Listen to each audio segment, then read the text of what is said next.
Comment le respect du vivant et des lois naturelles s'avère vecteur d'épanouissement et d'éveil à plus grand que soi. Nutrition, psychologie, spiritualité, naissance naturelle, maternage proximal et parentalité consciente, découvrons ensemble comment la santé du corps, de l'âme et de l'esprit permet de retrouver du sens et un abord joyeux de l'existence. Je suis Chloé Houdin-Gasquet, psychologue, psychothérapeute et maman de 3 enfants. Vous écoutez À Cœur Joie, le podcast pour naître et grandir en conscience.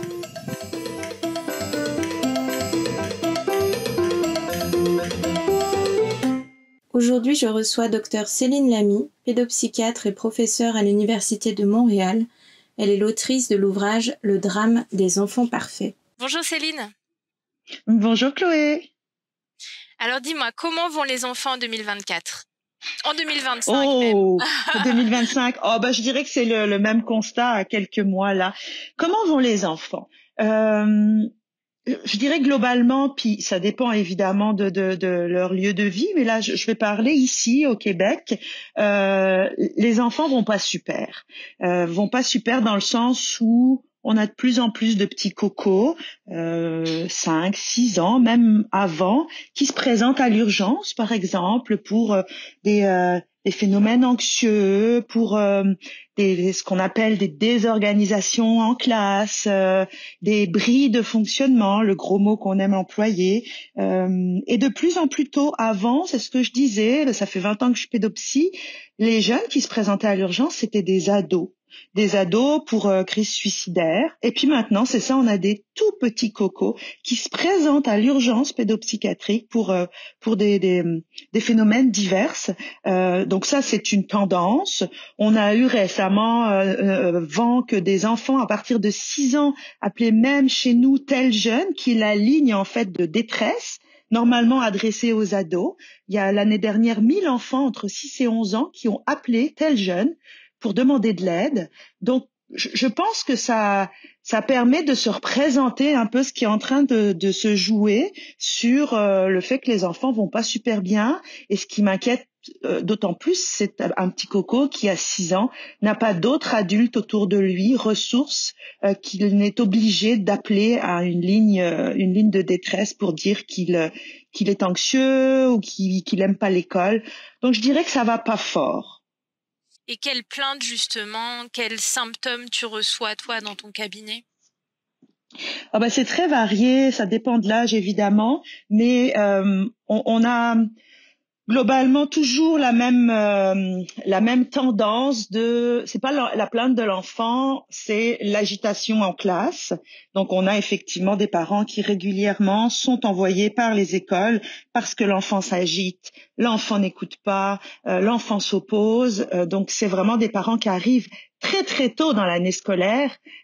J'ai des parents qui m'écrivent dans les premières semaines de septembre parce qu'ils ont déjà reçu un message de l'enseignante qui leur dit « il va être en bris de fonctionnement, il faut que vous le fassiez évaluer, c'est possiblement un TDAH ». Donc je dirais qu'il y a cette grande vague-là d'enfants qui me sont envoyés pour des suspicions de TDAH et effectivement de plus en plus d'enfants avec des symptomatologies anxieuses qui, chez les petits cocos, sont pas mal de l'anxiété de séparation ou des attaques de panique. Là aussi, moi, je suis estomaquée de voir des petits cocos qui, à 7-8 ans, font des attaques de panique vraiment, comme on les décrit dans les bouquins.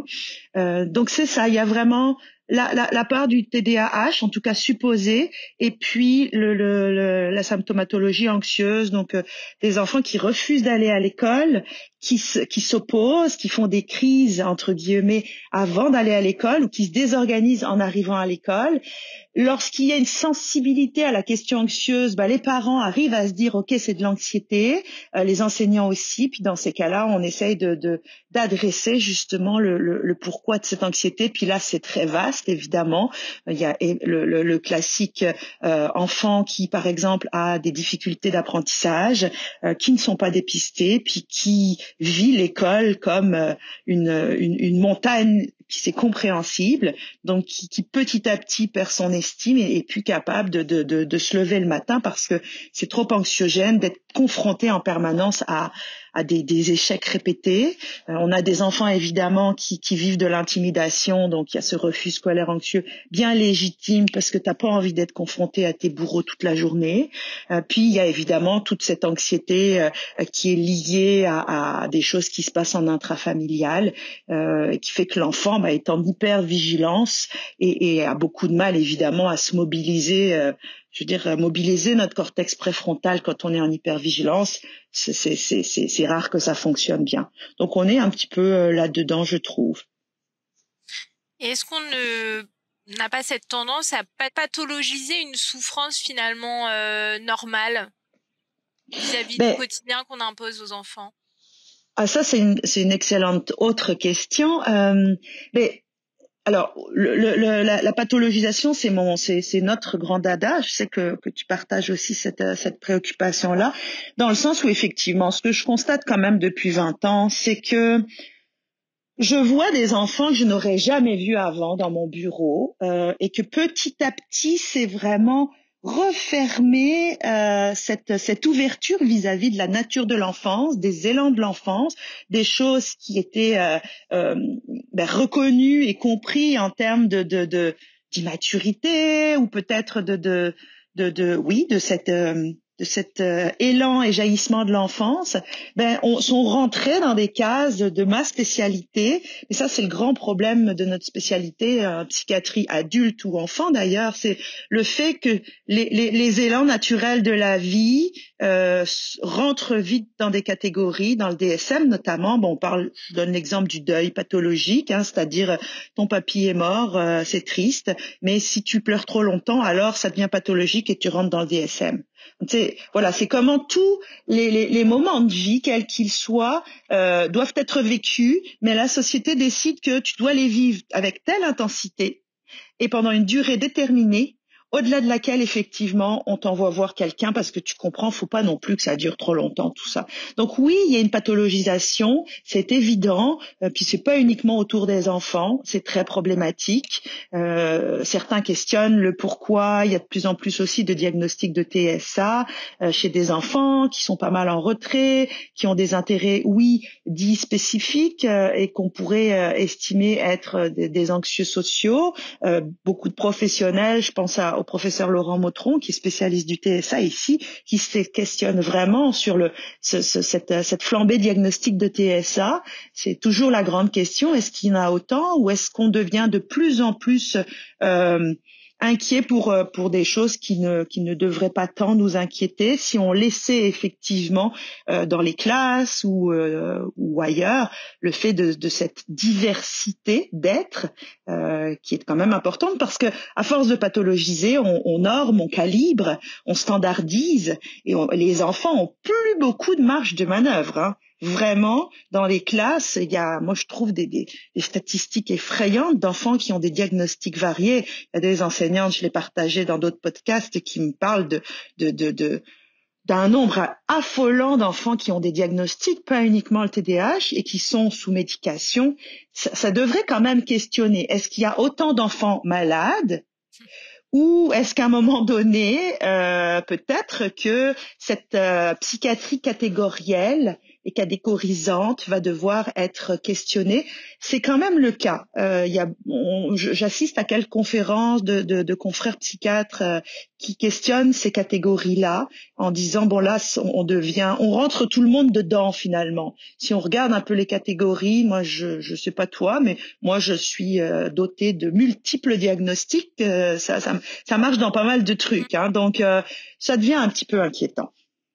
Beaucoup même. Il y a beaucoup d'étiquettes en fait qui sont posées. On se demande quel enfant est normal au milieu de tout ça. En fait, est-ce que c'est pas aussi une manière de rassurer les parents sur le fait que leur enfant ne rentre pas suffisamment bien dans le moule? Est-ce que c'est pas rassurant pour eux d'entendre finalement ce diagnostic de la part du professionnel de santé qui est consulté pour tel ou tel trouble finalement, que ce soit le TSA, le TDA, le TDAH, histoire de se dire bon, mon enfant n'est pas adapté, mais je sais pourquoi, il y a une explication. Alors qu'au fond, c'est peut-être Et oui, simplement que c'est le système qui n'est pas adapté à l'enfant. ben, c'est tout le danger en fait de cette aussi neuroscientifisation de la société actuelle. Les neuroscientifiques eux-mêmes dénoncent le fait que leur spécialité est un petit peu instrumentalisée par les politiques, l'économie, pour venir finalement individualiser chaque problématique. Tu comprends? Si un tel fonctionne pas, ben ça relève d'une problématique neurobiologique. Donc c'est très individuel, ça lui appartient, c'est une inadéquation individuelle, puis ça permet à tout le monde de se désengager en disant bah non, c'est pas le système, c'est pas nous, c'est lui qui fonctionne pas. Puis le problème des neurosciences et les neuroscientifiques, pas tous, il y en a qui rentrent là-dedans allègrement, il y a beaucoup quand même de neuroscientifiques qui tirent la sonnette d'alarme en disant n'utilisez pas nos recherches et nos trouvailles pour venir les instrumentaliser et dire que tout est neurobiologique, que tout est un dysfonctionnement cérébral. Et effectivement, lorsque bien sûr que le TDAH existe, c'est un trouble neurodéveloppemental, ça c'est pas la question, mais lorsqu'il y a des diagnostics trop hâtifs qui sont posés sur les enfants, oui c'est sûr que pour certains parents, pas tous, mais il y a une forme de réassurance en disant bon ça vient pas de nous, ça appartient à notre enfant, puis en plus on est rassuré parce qu'il va y avoir une médication, donc finalement la boucle est bouclée, c'est réglé. Bon, c'est pas la majorité des patients, des parents qui sont quand même rassurés par l'idée d'un diagnostic. Je trouve que lorsqu'on les accompagne là-dedans, il y a quand même beaucoup de souffrance, beaucoup de culpabilité de qu'est-ce qu'on n'a pas fait ou pas assez fait ou qu'on aurait pu faire. Mais c'est sûr, je dirais, d'un point de vue sociétal, le fait qu'on renvoie aux enfants qu'ils sont inadéquats, ça arrange bien tout le monde. J'ai eu un échange pas mal vif depuis hier avec un professionnel de l'éducation sur un réseau de LinkedIn. Ouais, t'as vu, hein? Puis qui me dit que c'est ça, que les enfants que de nombreux enfants sont indésirables et que c'est comme ça que lui et des milliers de professeurs en parlent. Alors je l'ai questionné sur le terme indésirable et il s'enfonce en disant mais oui les enfants sont indésirables, certains, et ça justifierait les débordements de certains profs parce qu'ici on a eu quelques profs qui ont dérapé gravement sur des enfants. Donc c'est comme si l'inadéquation supposée ou l'indésirabilité d'un enfant viendrait justifier la violence de l'adulte, et il s'enfonce en me disant que parce que je lui ai quand même laissé plein de chances de se reprendre et de se dire hey, indésirable, c'est super grave ce que je dis. Non, il confirme et il me dit le terme indésirable, je vous le dis, dans le domaine de l'éducation, c'est le plus doux.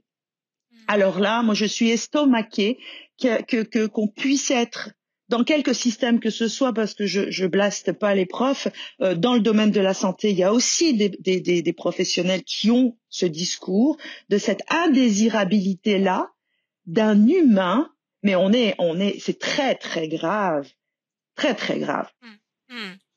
Ouais. Oui, parce que on pourrait se demander finalement qu'est-ce que deviendraient ces enfants à qui on pose des étiquettes, donc s'ils étaient libres d'évoluer au sein de la société sans ce modèle éducatif qui s'apparente à un carcan finalement, un moule dans lequel chaque enfant doit rentrer. Qu'est-ce qui deviendraient ces enfants dans un autre contexte finalement?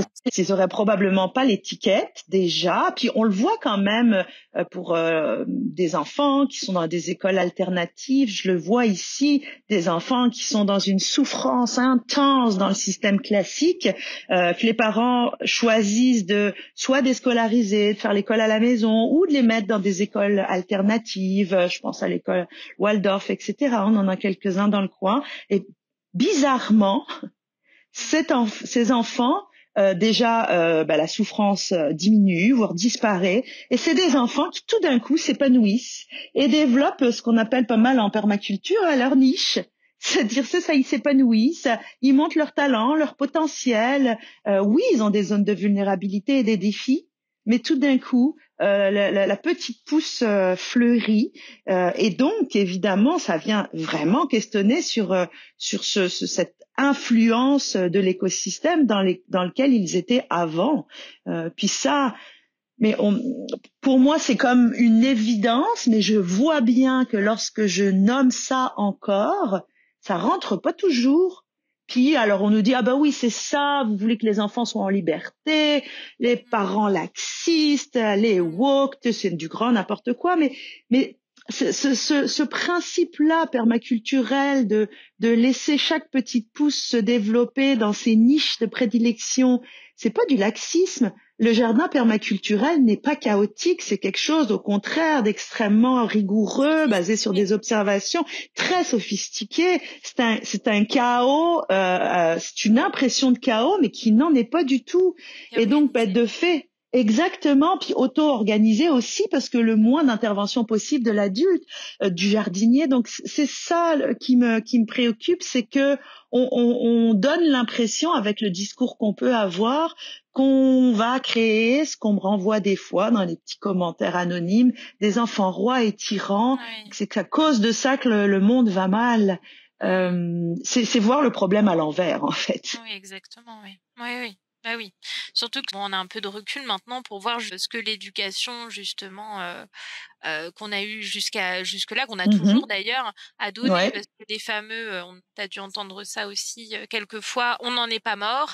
Ah oui, bah c'est le grand classique.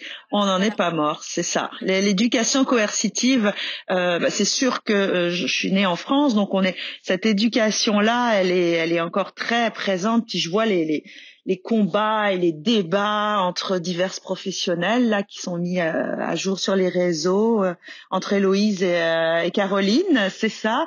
Mais c'est très vif. Puis on voit bien comment questionner notre éducation vient fragiliser les bases de tout et viendrait remettre en question des fondements au-delà de l'éducation. Ça vient vraiment remettre en cause tellement de choses qu'il y a une résistance incroyable. Mais cette éducation coercitive-là, moi, quand j'entends certains adultes qui m'écrivent puis qui me disent « mais on n'en est pas mort », mais moi je dis « mais là, comment ça va, quoi, actuellement? À quel prix?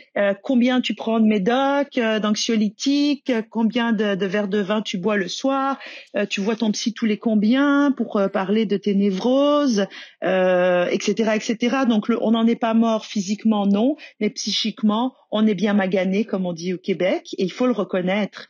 Vraiment, on a des démons forts. On a des modalités d'attachement extrêmement insécures. Ça aussi, on en parle pas assez. Mais je croise beaucoup d'adultes ici qui viennent me voir pour se faire évaluer, qui viennent d'Europe puis de France, et je suis hallucinée de leur attachement qui est vraiment, vraiment, vraiment abîmé en fait. Ils me décrivent tous le même genre d'éducation très coercitive, fait de dénigrement, de violence, avec une sorte de banalisation en disant bah oui mais tu sais quelque part je l'avais mérité. Il y a une sorte d'acceptation de cette position de victime là, puis de se dire je l'ai bien mérité. On a internalisé ce discours des parents qui disaient oh tu sais bon j'avoue que j'ai peut-être été un peu fort mais tu sais c'est pour ton bien que je fais ça vraiment. Puis la preuve parce que tu vois mon grand tu deviens raisonnable, t'as compris. Ouais, non, j'ai rien compris, j'ai juste peur de perdre le lien avec toi, donc je me plie. C'est pas pareil. Oui, c'est ça, c'est qu'il y a une recherche aussi d'éducation efficace. Donc, et punitif, on va chercher l'efficacité au bout d'un moment que l'enfant il obéisse au doigt et à l'œil. Et le système éducatif a cette recherche-là aussi parce que tout à fait. Les enseignants, ils peuvent pas avoir 30 élèves qui chahutent, qui courent, qui font leur vie d'enfant finalement. Mais on le comprend en même temps. Le problème, c'est que on met des enseignants dans une boîte extrêmement contraignante avec tenir effectivement 30 enfants dans une classe qui est plus du tout faite pour les enfants de 2024, on va dire, oui, les enfants actuellement sont plus ceux d'avant. Ça, c'est très clair. Ils ont par contre les mêmes bases de l'enfance, mais il y a d'autres défis, d'autres enjeux. On peut pas se le cacher. Ça, c'est une évidence. Je le vois dans mon bureau. Ok, mais alors de fait, pourquoi on continue à mettre 30 gamins dans une même boîte? On les fait pas assez sortir dehors. On les punit de récréation quand ça va pas. Puis après, on s'étonne évidemment qu'ils explosent. Moi, je suis à chaque fois ulcérée de devoir écrire des lettres à l'enseignant en lui disant: pouvez-vous, s'il vous plaît, ne pas punir le petit X de récréation, parce que il ne faut pas s'étonner qu'ensuite, l'après-midi, il va encore plus exploser. Je veux dire, c'est une logique implacable, mais non, faut qu'un pédopsychiatre écrive parfois jusqu'à la direction pour dire qu'on ne prive pas l'enfant de mouvement. On peut donner des conséquences X ou Y, je sais pas quoi, on peut y réfléchir, mais il y a rien que la structure d'une école, la façon dont elle est pensée actuellement, est plus du tout adaptée à nos enfants. Donc oui, les enseignants sont mal pris, sont coincés avec ça. On les coince aussi avec un besoin d'efficacité, de rentabilité. Les classes sont classées, c'est le cas de le dire. Les écoles sont classées. Je ne sais pas si ça se passe en Europe, mais au Québec, chaque année, on a le palmarès de toutes les écoles. Donc c'est sûr que quand le directeur il apprend qu'il est la dernière classe du Québec, ça lui fait pas plaisir. Donc il resserre les boulons des enseignants. Donc en fait c'est ça, c'est qu'on est dans un système à la base néolibéral qui nous fait des injonctions d'individualisme, de compétitivité et d'efficacité, et qui va pourrir tous les systèmes, va les gangréner et va finalement coincer et bâillonner les adultes qui sont dans ces systèmes. Donc on ne devrait pas pointer la responsabilité des uns et des autres, mais plutôt le vrai, la indésirable pour le coup, j'emploie le mot, qui est le système néolibéral. Mais comme celui-ci n'a pas de visage réel et une sorte de truc dans pilote automatique dans lequel on fonctionne, c'est très difficile. Mais il faut absolument le nommer, et puis j'arrête pas de le nommer partout. Les gens des fois sont surpris en disant: hey, une pédopsychiatre qui parle du système néolibéral, mais elle fait de la politique. Je pense qu'on peut plus soigner sans avoir un discours politique sur les systèmes qui rendent malades les individus. Hmm. Oui, oui, tout à fait. C'est qu'au bout d'un moment, en fait, on ne peut plus être dans le curatif. En fait, il faut s'interroger sur les causes profondes, et c'est là où les racines. Que tu es aujourd'hui dans le podcast, c'est parce que ça fait complètement écho. On est obligé d'aller creuser, d'aller empêcher finalement qu'il y ait d'autres problèmes. Moi, je reçois des adultes en consultation, donc tout ce qu'on disait tout à l'heure des bases, quoi, tout ce qui est punition, éducation coercitive, bah les conséquences, moi, je les vois dans mon cabinet. Donc, au bout d'un moment, j'en ai marre de réparer, j'en ai marre de participer, de mettre mon énergie à cette réparation, là où on pourrait s'éviter d'en arriver là, en fait, en prenant soin de l'enfant. Et toutes ces médications-là, comment tu te positionnes par rapport à ces demandes-là? Est-ce que c'est quelque chose de systématique? Comment tu t'en sors dans tout ça? En fait, c'est ça. Moi, ce que je rappelle toujours, parce que dans mon discours de vigilance par rapport au diagnostic hâtif, les gens ont voulu un peu m'embarquer dans le « ok, vous êtes pas pour les diagnostics, vous croyez pas à tel ou tel diagnostic et vous voulez pas donner de médicaments ». C'est faux. Je veux dire, je suis médecin, je pose des diagnostics puis je prescris des médicaments. La question est de savoir, lorsqu'on prescrit, est-ce qu'on est sûr de la cible ? Enfin, je veux dire, c'est une base évidente. Bon, pour moi, ça me semble d'une logique implacable. Mais autant lorsqu'on est en cardio, si effectivement il y a une problématique d'hypertension, on le voit sur la machine et puis du coup on traite cette cible, c'est évident. Et en santé mentale, c'est un petit peu plus compliqué que ça. Je ne peux pas juste me fier à ce que je vois dans mon bureau pendant 1 heure d'un enfant qui peut-être effectivement est extrêmement désorganisé, puis en disant « ah bah oui, effectivement ». Check, il bouge, il est agité, il est opposant, il est ci, il est ça. En 1 heure donc, c'est une évidence, c'est un opposant provocateur, donc le top, et c'est un TDAH, donc voilà la médication. Ça, c'est non, ça devrait être non, et c'est inacceptable. C'est vraiment, puis j'en parlais hier avec divers professionnels qui me disent, ben oui, mais on est très coincé par la temporalité. Et c'est vrai, j'avoue, dans mon métier, j'ai ce luxe de pouvoir voir les enfants, faire des évaluations extrêmement longues, faire l'histoire développementale. Donc oui, un médecin de famille en première ligne, il n'a pas ce temps-là, puis il n'a pas cette formation. Donc oui, il y a des diagnostics actifs qui sont posés et de fait des médications qui sont données beaucoup trop vite, ce qui fait que très très vite on va essayer plein de trucs parce que ça marche pas. Et à un moment donné, on va se dire ok, il faut que je l'adresse en deuxième ligne, donc en pédopsie. Et là, je reçois enfant de 8 ans, TDAH résistant ou métaboliseur rapide des molécules. Tout essai est tenté. Votre avis et votre aide, s'il vous plaît. Bon, là, la première chose que je dis aux parents, comment a été posé ou par qui a été posé ce diagnostic, comment ça a été fait. C'est toujours la même réponse. C'est pas pour blaster mes collègues parce que j'ai un immense respect pour leur posture que je ne voudrais pas avoir. Ils sont coincés, toujours dans l'urgence à devoir éteindre des feux. Puis là, évidemment, on redécortique tout. Puis ça arrive que je confirme, effectivement, il y a un TDAH, mais pas que. Et c'est parce qu'il y a un mais pas que qu'on n'arrive pas à le traiter parce que le mais pas que n'est pas considéré. Donc la médication, oui, ça fait partie de ce qui peut être utile, notamment quand un diagnostic de TDAH, par exemple, est bien posé. Puis tout dépend en fait du fonctionnement de l'enfant.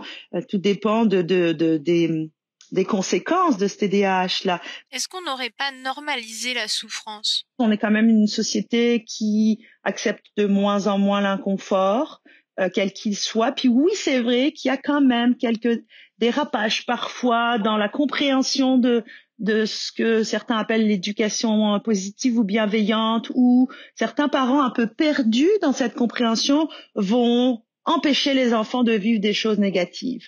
Donc être toujours dans l'anticipation de quelconque émotion négative pour que le coco, c'est ça, ne vive que du beau, etc. Ça, c'est plutôt une mécompréhension de ce qu'est l'éducation bienveillante, mais il y en a qui comprennent pas ça. Effectivement, ça crée des enfants qui, lorsqu'ils sont confrontés à des inconforts émotionnels ou situationnels, vont réagir fortement parce que c'est sûr, ils sont démunis et on peut les comprendre. Donc, il y a cette société du confort partout parce qu'on est tellement habitué maintenant à nos petits shoots de dopamine que la société néolibérale instille partout que évidemment souffrir c'est compliqué. Puis il y a aussi ce discours de allez pas bien, ça serait comme la nouvelle norme en fait de se dire c'est ça, on va tous pas bien, puis c'est normal, puis faut faire avec, puis faut souffrir pour être belle comme on dit. Bref, peu importe. Il y a oui ce discours-là aussi de banalisation du faudrait une fois que tu souffres puis mais ça aussi ça va bien avec le néolibéralisme qui nous dit finalement nous on vous fait confiance, on se désengage. Le principe du néolibéralisme, c'est ça, c'est la liberté de marché, d'économie, de libre circulation des biens, etc. Ça va plus loin au niveau philosophique, c'est genre, t'es libre et donc tu es responsable de ton bien-être. Et par extension, tu es aussi responsable quand tu ne vas pas bien. C'est ton problème, soit parce que tu es inadéquat, soit parce que tu es malade, soit parce que tu fais des mauvais choix de vie. Donc si tu souffres quelque part, c'est ton problème et c'est normal, entre guillemets, parce que tu fais des mauvais choix. Donc voilà, de toute façon, on revient en permanence à ce système, ce grand système. On ne peut pas penser ce qui se passe actuellement chez nos cocos et chez les adultes sans revenir au grand système qui n'est que très rarement nommé. Puis c'est pas être woke que de dire ça, parce que j'entends les gens des fois me renvoyer ça, oui, le système. Et en même temps, nous sommes des êtres qui vivons dans différents écosystèmes, nous interagissons avec eux et les écosystèmes interagissent avec nous. Ça, c'est le principe naturel de base en permaculture, on le sait. Donc dire que il faut arrêter de parler des systèmes et renvoyer chacun à sa propre responsabilité, ça fait pas de sens. La nature ne fonctionne pas comme ça de toute façon. Et justement, ce système, est-ce qu'il viderait pas l'enfant de sa nature d'enfant, de sa substance carrément, si je puis dire. Mhm. Oui, c'est ça là dans mon dernier essai, je parlais des enfants dans une agriculture intensive où effectivement, parce qu'on objectifie encore l'enfant, qu'on est dans cette position infantiste, je recommande d'ailleurs le livre de ma consoeur Laëlia Benoît qui a écrit Infantisme. Donc parce qu'on est dans cette position infantiste là, d'être au-dessus de l'enfant puis de le considérer comme une sorte d'être incomplet qui deviendrait parfait quand il devient adulte, on s'autorise justement à le rendre objet et on fait avec l'enfant ce qu'on a fait avec la nature qu'on a objectifiée, c'est-à-dire qu'on va extraire des ressources en permanence, on va puiser dans la nature, on va tarir les sources, on va polluer les sols et on va faire diminuer la biodiversité. C'est la même chose qu'on fait avec la nature de l'enfance. On tarit la source de l'enfance, les élans naturels de l'enfance, on pollue le sol de l'enfance, on connaît même plus les besoins fondamentaux, les besoins singuliers de chaque petite pouce, et on perd en diversité de l'enfance. On veut vraiment les homogénéiser.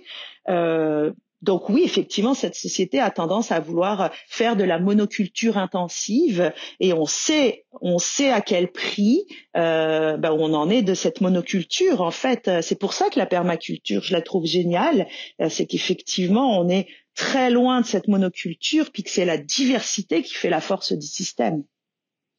Alors justement, cette métaphore de la permaculture de l'enfance, est-ce que tu peux nous en dire quelques mots?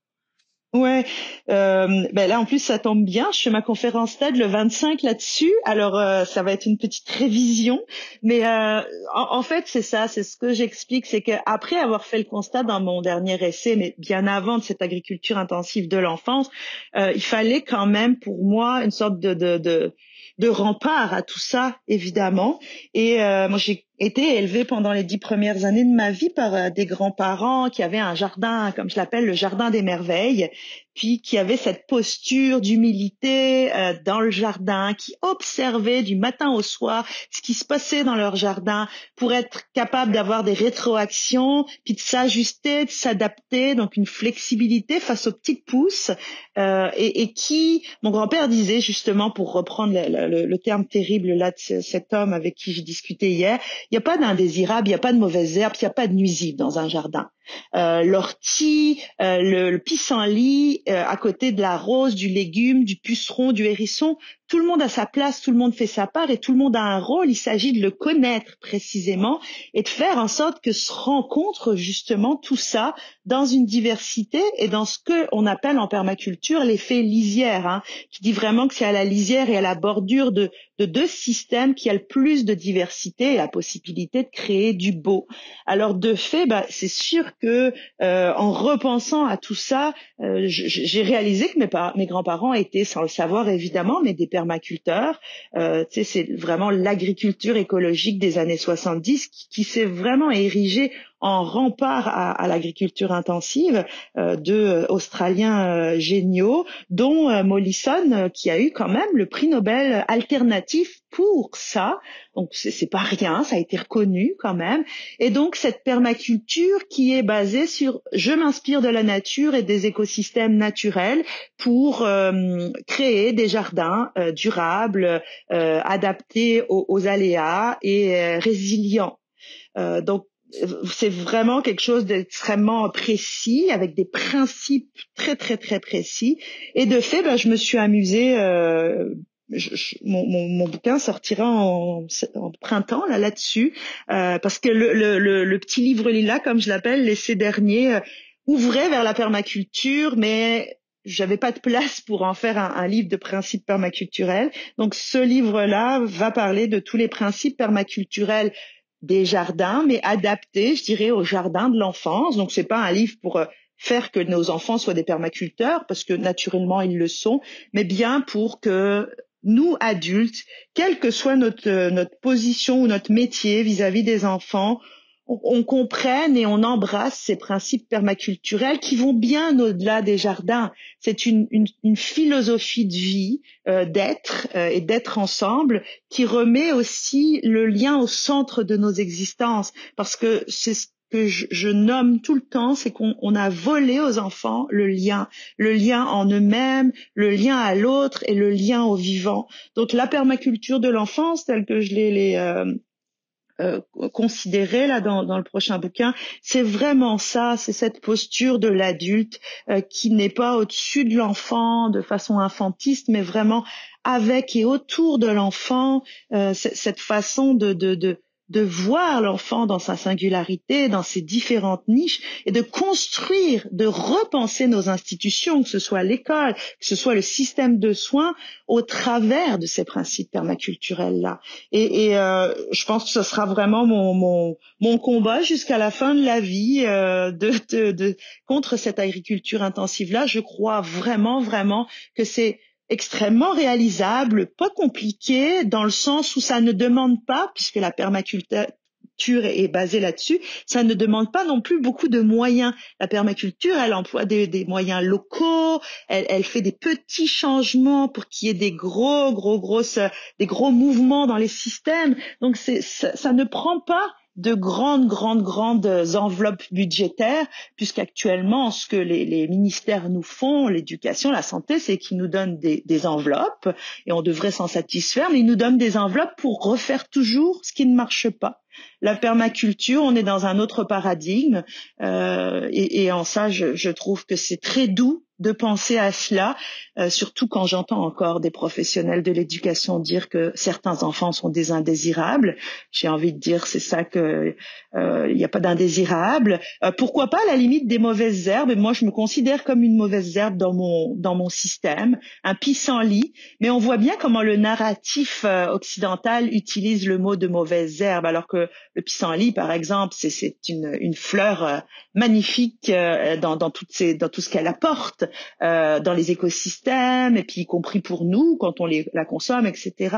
Donc c'est comment puis j'aime beaucoup pour ça les sagesses autochtones. Je recommande le livre Tresser les herbes sacrées de Robin Wall Kimmerer, qui est botaniste, qui précise bien comment c'est une habitude très scientifique et très de notre culture de vouloir nommer les choses précisément, les catégoriser, y compris au niveau botanique. Puis elle dit bien comment dans sa culture autochtone, on ne nomme pas les choses de cette façon parce que ça vient les enfermer dans quelque chose. Donc les mots latins pour dire les plantes, elle les connaît parce qu'elle est botaniste, brillante botaniste d'ailleurs, mais comment ça vient enfermer. Alors que, par exemple, je cite aussi Dominic Rankin, qui est chef héréditaire autochtone, que j'ai eu la chance de rencontrer et de suivre ses enseignements, dit bien que le mot, par exemple, nature, n'existe pas chez les Anishinaabe.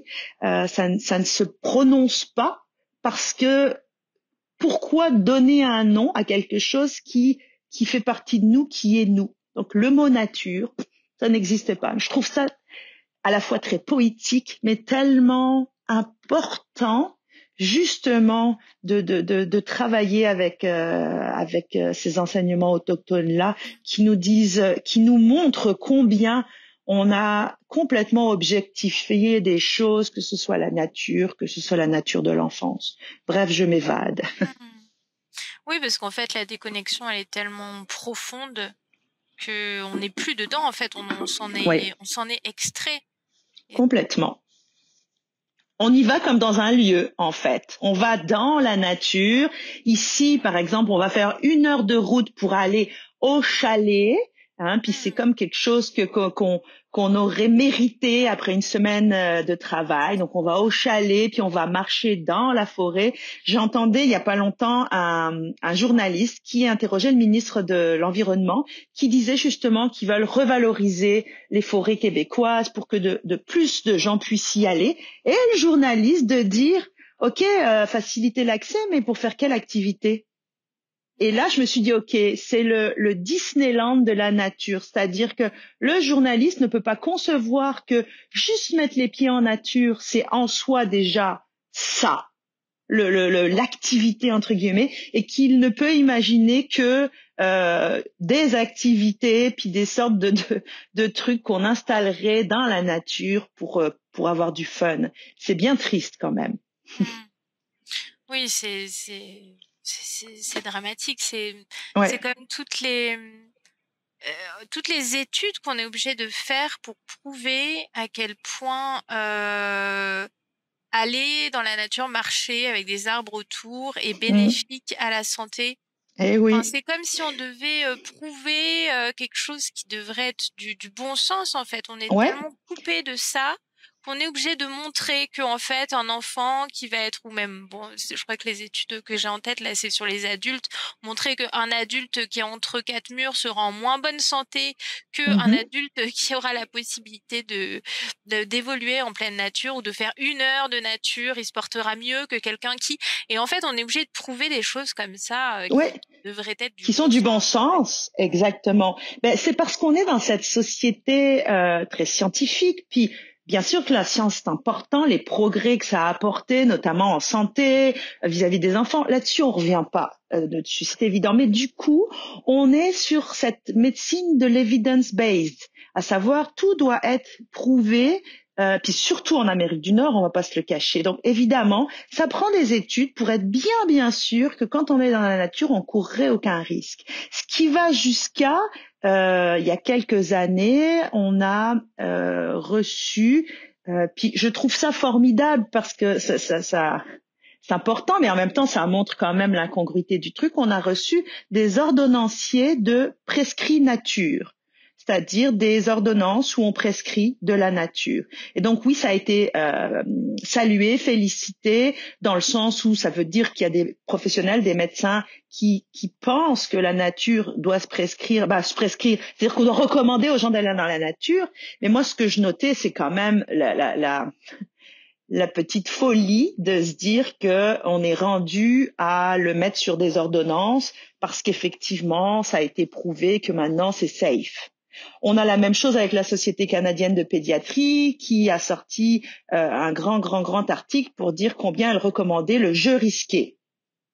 Parce que sinon, ben, en fait, on est dans une société tellement sécuritaire, hygiéniste et compagnie, que dans les écoles ici, je sais pas comment ça se passe en France, mais il y a des jeux qui se passent. C'est sûr qu'on a beaucoup de neige, on a des talus de neige, et il y a des jeux qui sont interdits. Par exemple, le roi de la montagne, c'est-à-dire tu montes en haut de la petite pente, et puis tu arrives en haut, puis les enfants se poussent. Voilà, puis c'est le dernier qui reste en haut qui gagne. Bon, peu importe, mais ça, c'est des jeux québécois depuis la nuit des temps, j'aime pas cette expression, mais ça. Puis donc, il y a vraiment des écoles où il y a des listes d'interdictions de se lancer des boules de neige, etc. Donc, il a fallu que la Société canadienne de pédiatrie dise « Hey, le jeu risqué », dans le sens où l'enfant va quand même appréhender ses limites corporelles, va aussi apprendre à être en interaction, comme le jeu libre. Hey, les amis, c'est autorisé, puis c'est même recommandé. Donc oui, c'est pour faire du pouce à ce que tu disais. On est dans une folie de recommandations de choses qui ont été tellement interdites que maintenant on revient en disant ah ben oui tiens le jeu est important pour l'enfant, mais parce que la neuroscience nous le dit. Attention, hein. Sinon Ouais. on n'en est pas sûr. Hmm. C'est grotesque, c'est grotesque. Bah oui, c'est grotesque, oui. Et en même temps, ouais, tu parlais du jeu libre. C'est vrai que le jeu libre n'existe Non, plus presque dans non. le Ouais. quotidien des enfants. Et d'ailleurs, c'est un drame absolu, hein, Mhm, cette mhm. absence de liberté, de moments off, en fait, pour juste ne pas avoir d'activité dirigée et C'est ça. s'inventer ses propres jeux sans écran, justement, sans jouer, parce qu'il y a aussi cette tendance à avoir toujours des jouets avec lesquels Mhm. jouer, ce qui fait que les enfants, ils peuvent même plus se retrouver dans un coin de nature sans s'embêter finalement. Exactement. Puis parce que ben, c'est ça, on a dans l'idée que on a peur que l'humain s'ennuie. C'est déjà ça, qu'on a peur que nos enfants s'ennuient, donc on pense qu'on doit toujours être dans l'entertainment.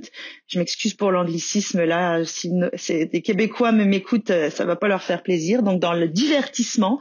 Euh, Puis donc il y a l'ennui déjà, puis il y a l'idée que le jeu, puis là c'est vraiment toujours très néolibéral, doit être éducatif forcément. Hein, tant que tu peux, si tu peux pendant l'heure jouer et apprendre ton alphabet, waouh, cool, parce qu'on perd pas de temps. Hein, c'est ça, le jeu est rendu une perte de temps. vraiment, s'il n'a pas pour objectif de faire progresser l'enfant dans ses compétences. Donc c'est ça, je suis d'accord avec toi, on est envahi d'objets, de jouets néolibéraux en fait. C'est que le néolibéralisme, encore, je suis désolée de revenir là-dessus, mais il se nourrit de toutes ces inquiétudes parentales sur le bon développement de l'enfant. Et le parent se dit, OK, il faut que je donne le plus à mon enfant, y compris dans les jouets les plus ultra-tech, pour que ça soit un petit champion. Parce que sinon, c'est ça, le petit voisin Arthur, lui, il connaît déjà l'alphabet, puis le mien, il sait même pas c'est quoi la lettre A. Aïe, aïe, aïe. Donc le néolibéralisme vient nous isoler les uns des autres, vient nous faire penser qu'on est incompétent, inadéquat, mais nous dit, en bon système paternaliste qu'il est, mais tiens, j'ai telle ou telle proposition pour toi, cet objet ou cette application, et grâce à ça, tu vas être vraiment cool. Donc, c'est pour ça que j'invite vraiment chacun à réfléchir à ce qu'il a autour de lui en fonction de ce système néolibéral.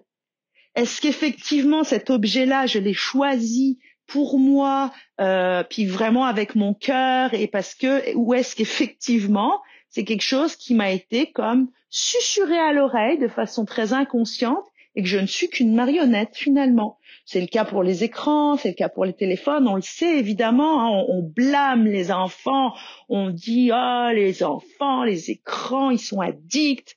Mais voyons donc, est-ce qu'on peut juste se dire là encore que ça a été pensé, ces systèmes-là, par des gens de mon métier, par des psys, par des neuroscientifiques, pour que ce soit addictif, pour que ça vienne voler du temps d'attention, pour qu'on y revienne en permanence. Les enfants, si on leur avait d'emblée proposé autre chose et on les avait pas coupés du lien en général, mais ils seraient pas là-dessus. Mais de façon très maligne, tous ces systèmes-là d'écran, de réseau, viennent redonner à l'enfant et à l'ado l'illusion du lien.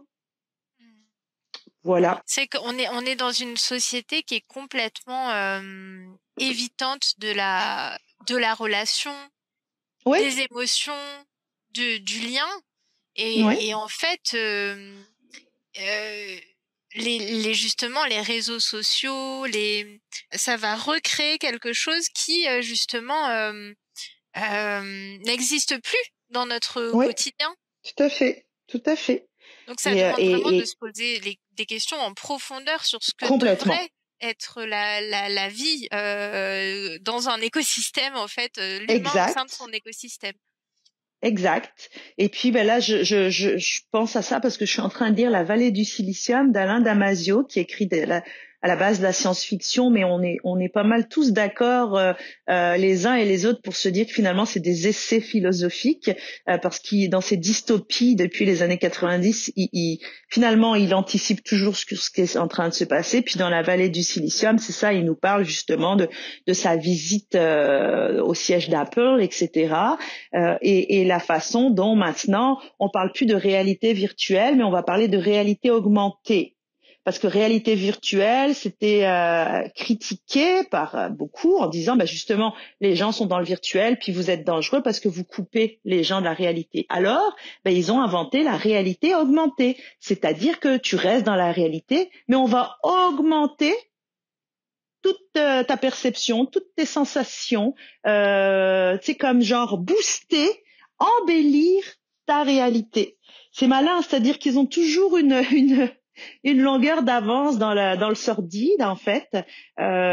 C'est extrêmement dangereux parce que si on parle de ça, moi je vois combien les enfants sont privés de leur sens très tôt, ne serait-ce que par les jouets qu'on leur donne qui sont lisses en plastique, les tablettes qui touchent du bout des doigts, donc on perd le sens du toucher, on perd de toute façon notre acuité sensorielle, plus, et ces réalités-là dites augmentées vont pas aider du tout, parce que de fait, ça va surstimuler certains sens, comme le visuel, puis ça va handicaper d'autres sens, puis ce qui fait quand l'enfant finalement, puis on le voit déjà, se retrouve en dehors de ces bruits qu'il a l'habitude d'entendre, des jeux vidéo répétitifs ou des lumières extrêmement criardes, ben quand il se retrouve dans une classe avec 30 gamins, puis qu'il entend ne serait-ce que des voix humaines qu'il n'a pas l'habitude d'entendre dans ces jeux, c'est normal qu'il capote le gamin, qu'il explose. Je veux dire, ces bruits-là, ces bruits de la vie sont devenus agressions pour ces enfants-là.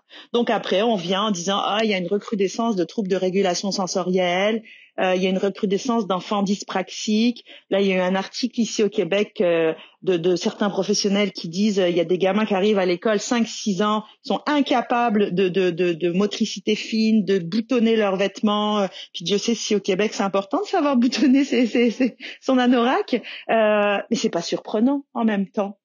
Du tout. Est-ce que tu as un petit mot de fin, quelque chose que tu aimerais rajouter pour conclure, Céline?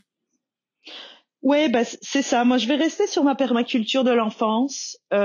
J'aimerais ça que chaque adulte se questionne sur sa propre petite pousse intérieure, puis aille revoir un peu son propre jardin aux merveilles.